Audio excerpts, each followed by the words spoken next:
Today we will be doing lesson 18 out of 26 total for this unit. So we're doing lesson 18, which is using inequalities to represent constraints in situations. What are constraints? Like, what's another word for constraint?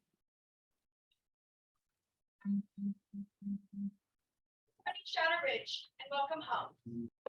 What's another word for constraints? Like, even if you don't know it mathematically, what does constraint mean?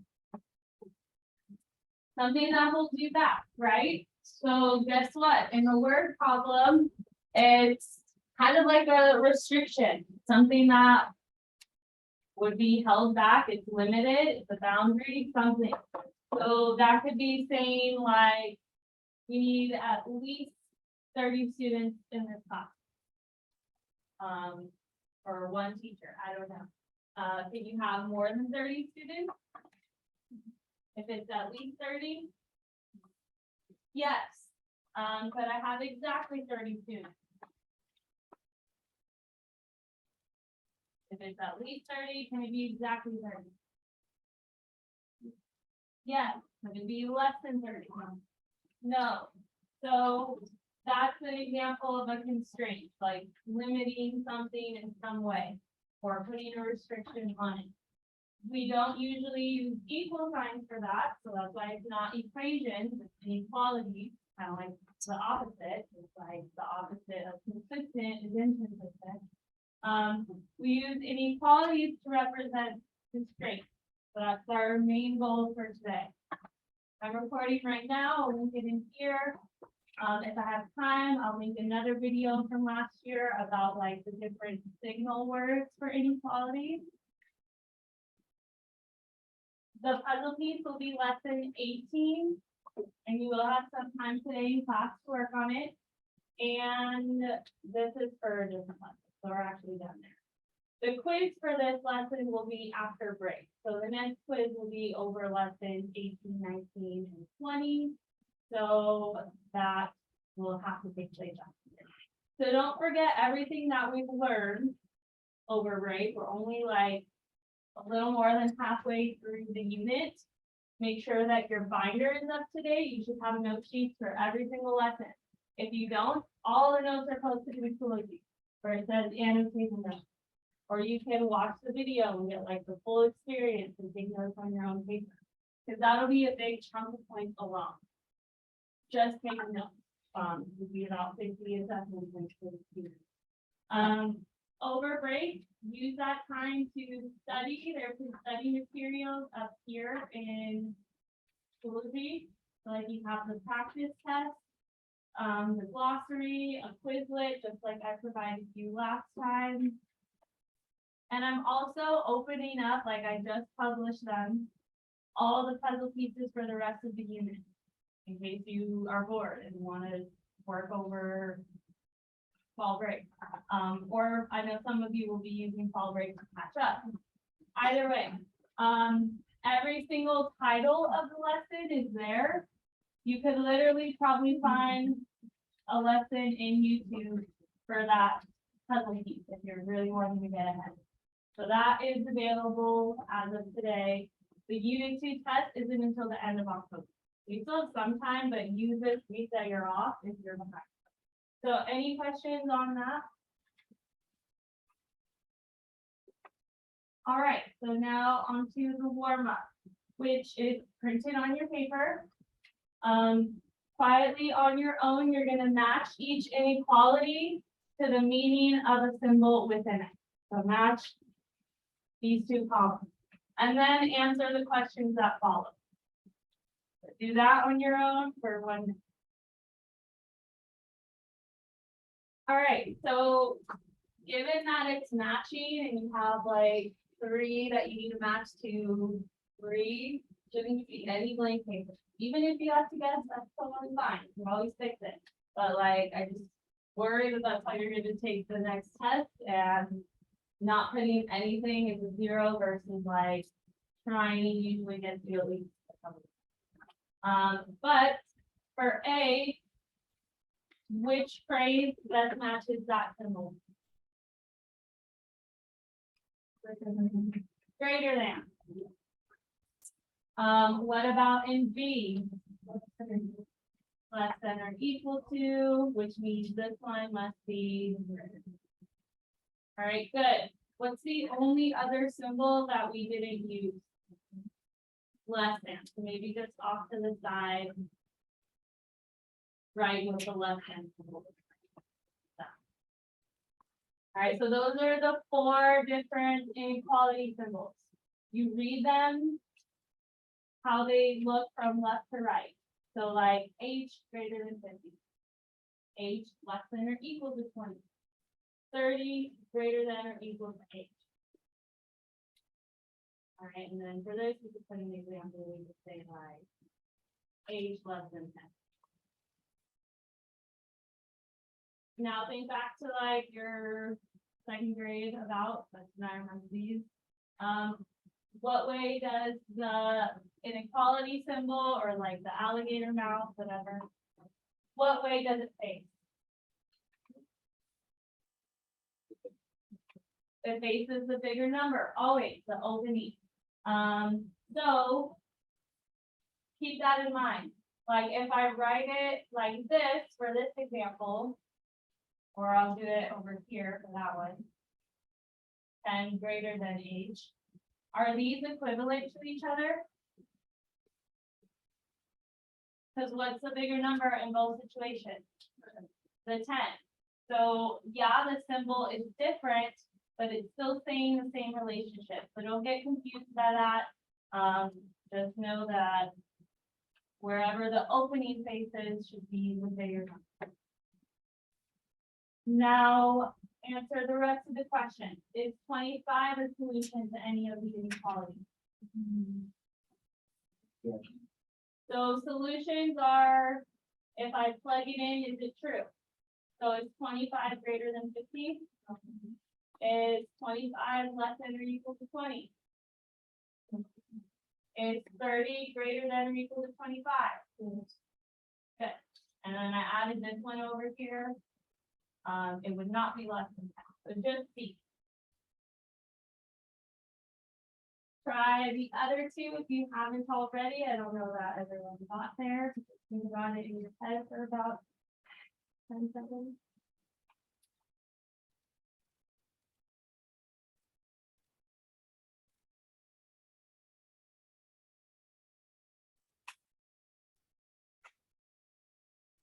All right, it's 40 a solution to any of the inequalities.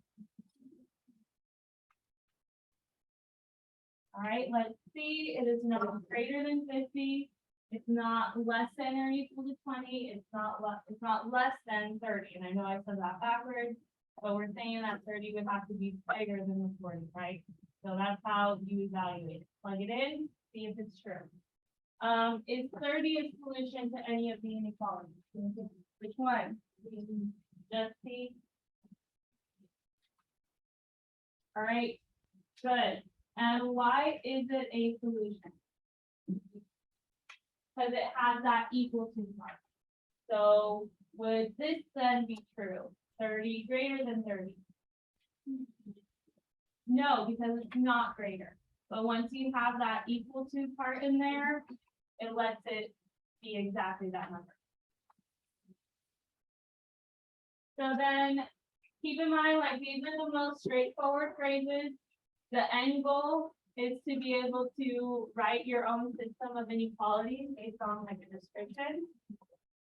You just have to be able to logically think about it. I don't want you memorizing like, oh, this phrase is always the less than symbol. This phrase is always the greater than or equal to symbol. Just think about it logically.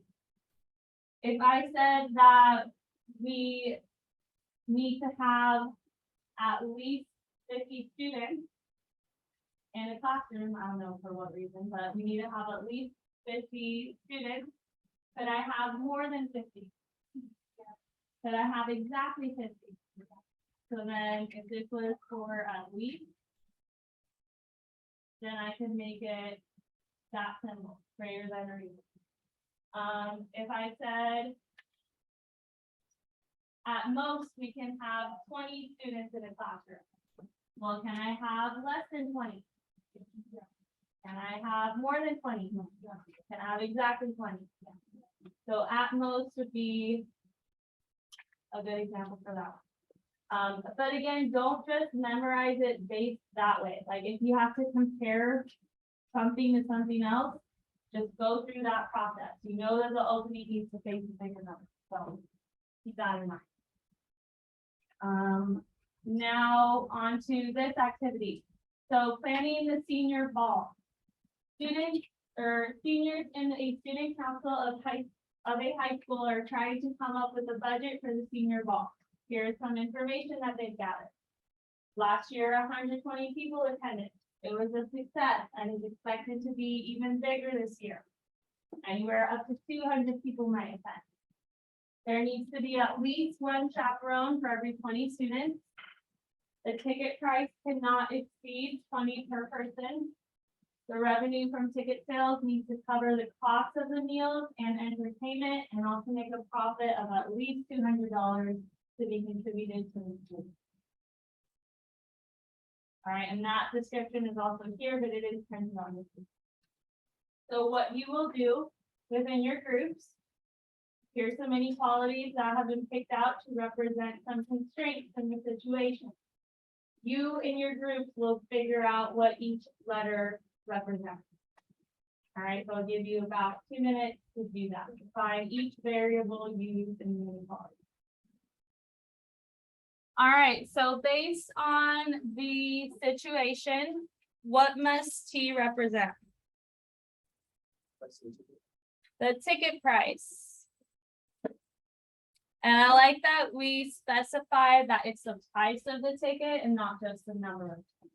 But if you didn't see that right away, look in your word problem anywhere that there's a 20. It is in there multiple times.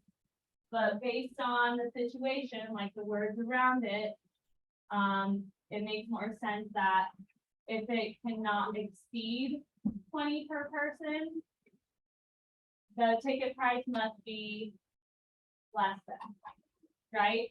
So if it cannot exceed that amount, then can it be smaller than it? Can it be exactly 20? If it says it cannot exceed $20, Says it's not. but it said it could not exceed. Exceed means like surpasses it, so it can't go over. So could it be exactly 20? Yes, so hold on 1 second. So what it was asking for is what T is, so T is ticket price. But if you just want to put that cannot exceed, could be less than or equal to, that makes sense. It can be exactly 20. That's like saying the maximum it could be is $20. Now for the next one, what must P be? So number of people attending. All right, what clues you in on that in the problem?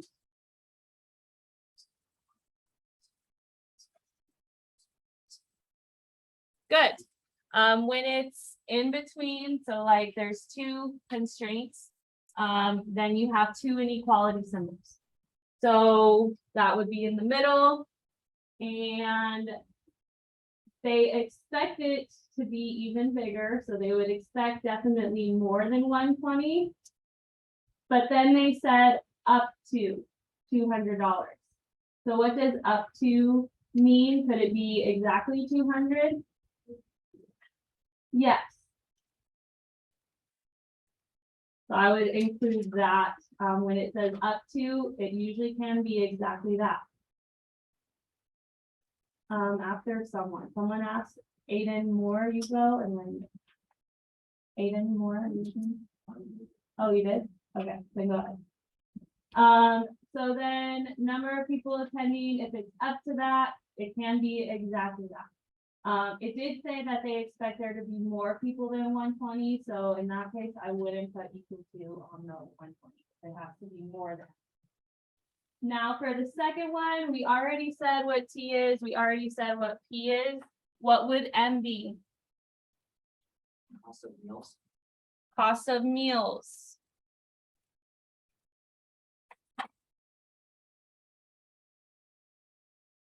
And what clues you in, since use the number that's in the problem. It wouldn't be this one because we already defined that one. But this one, they have to have a profit of at least $200. So this would actually be like the cost of meals and entertainment. I know they just use the N or the M.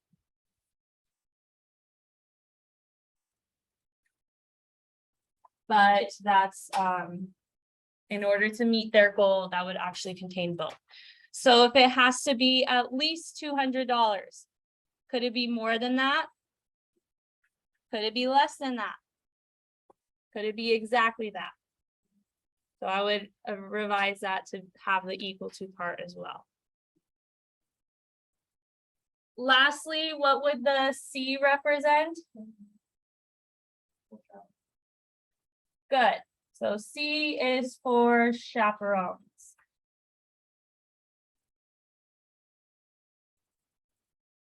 And what could have clued you in? I mean, yeah, they've kind of made it easy. They use letters that correspond with what each represents. Like they could have used X, Y, Z, and so forth. So that helps. But also, if you couldn't figure it out, look for the number in the problem. So we have a 20 here. And we had another one over here. But if it's being divided into something, what's it being divided into? What did we say P was? The number of people attending. So that makes more sense than assuming it's the ticket size. So however many people are attending, you divide it by 20, because there has to be at least one for every 20 students. So like if there were 200 students, how many chaperones would they need? So you have to plug it in.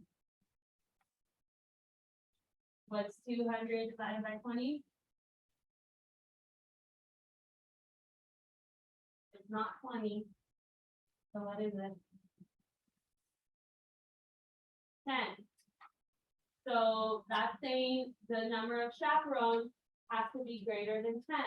But could it be exactly 10 if it's at least one for every 20? So I would also include the equal. So questions on that? All right, then answer this part. How many chaperones are needed if there are 120 students? Don't call it out. Everyone try it.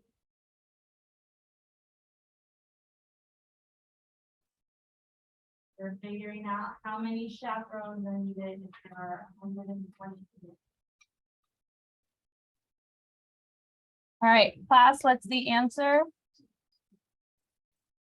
6. So you would have had to plug in the 120, because that's the number of people they're assuming would attend, into the last inequality expression for B. And we're solving for chaperones. So 120 divided by 20 is 6. So could I have just 4 chaperones? No, because if I plug in 4 for the C, that's not greater than or equal to 6. Could I have 6 chaperones? Could I have 10 chaperones? Yes, that says you need at least however many for that expression. Good. One more activity, and then you should have a ton of time to work on your practice. An elevator car in a skyscraper can hold at most 15 people. So kind of clue in on these signal words. Usually anytime you see a number, that number is going to be used in your either equation or inequality. But then look at the words that surround it. So we have that it can hold at most 15 people. For safety reasons, each car can carry a maximum of 1,500 kilograms. On average, an adult weighs 70 kilograms and a child weighs 35 kilograms. Assume that each person carries 4 kilograms of gear with them. Your task within your groups is to write at least 5 equations or inequalities to represent the constraint in the situation. So again, what are constraints? They're like limitations, boundaries, things that will be that. Use the numbers.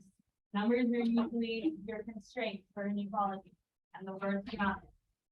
If you use a variable, be sure to explain what the variable is. So do that within your groups. Once you have 5, open up your Chromebook and start working on your plan. That's how I'll know that we're ready to go.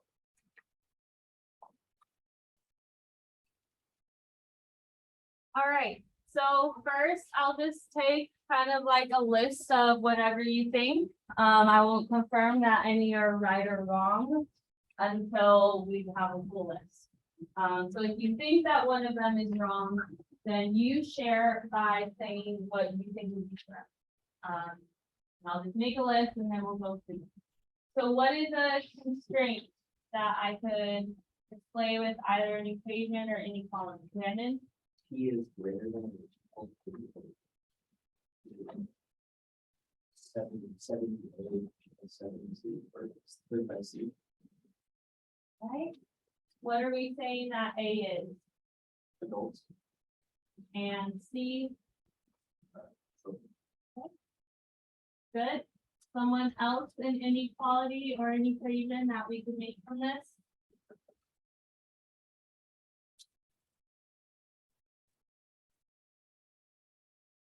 Is there one that I can make for at most 15 people? Kind of take it number by number.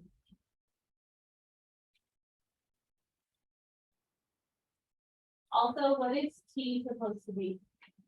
Total weight. Okay.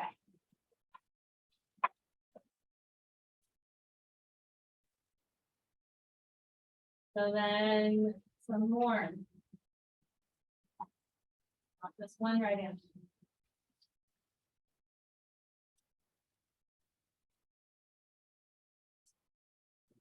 Right, so I have to make you guys get out the whiteboard and put your answer that should be on the paper.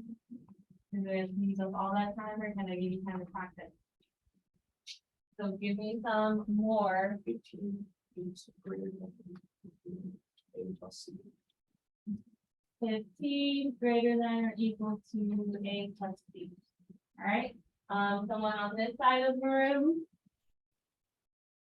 What's something else that we could use inequality or equation from this situation?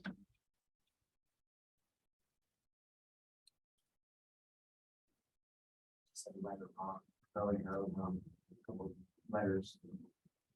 Now, if it's wrong, I'll show you how to fix it. I'm sure someone else has the wrong answer on their paper. Anyone?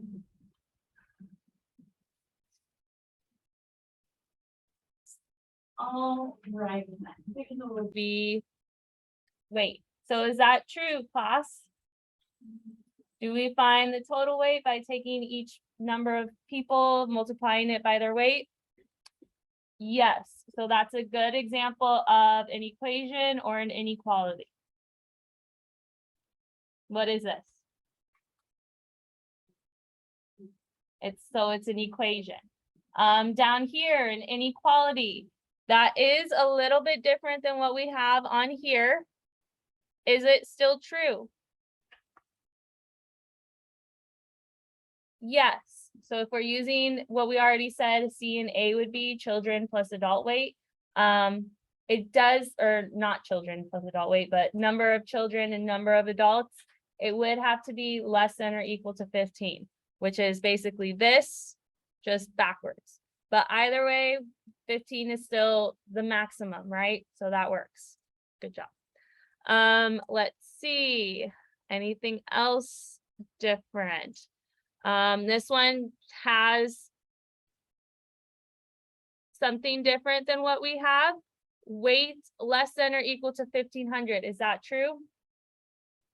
Yes, so that could also be added to your list if you don't have that one. If you wrote it backwards, like this, are these equivalent? Yes, because the opening still faces the 1,500, so good. Let's see.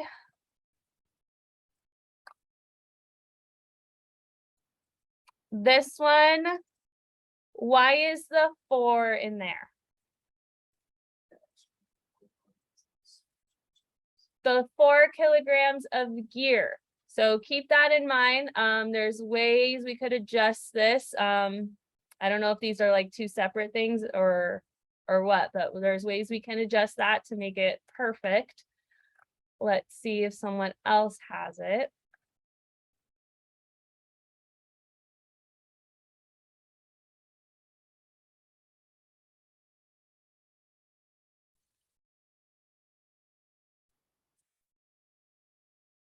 Okay. So like, yeah, we have the total weight, but one more thing to make this perfect.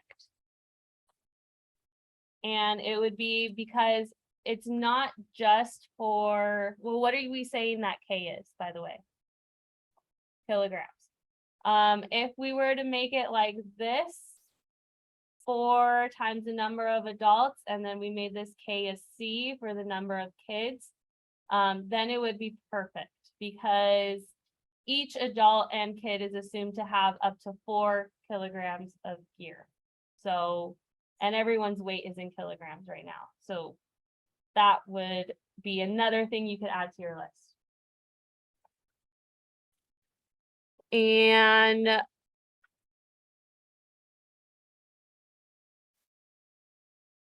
this, I would not do, I would not multiply, or you're just adding it. Okay, but yeah, if you add the extra terms, and I'll rewrite it over here, then it would make it perfect.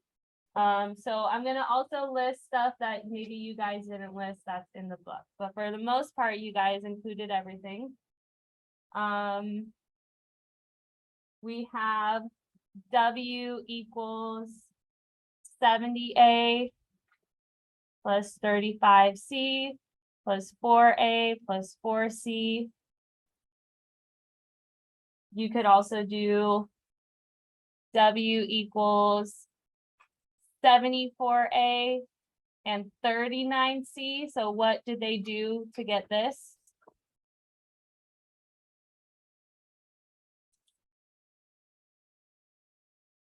All right, pay attention. I ask you a question. Why did it become 74? That includes the added weight of the gear. All right, and also like combining like terms. 70A and 4A can be added to give me 74A. Same with the 35C and the 4C. And then now you have another equation. And then everything else, I think you guys covered. So good job. Shouldn't have to pull it out of you that way, but at least we got some stuff down. Any questions on constraints or using inequalities to represent constraints? All right, then work on your practice. Lesson 18.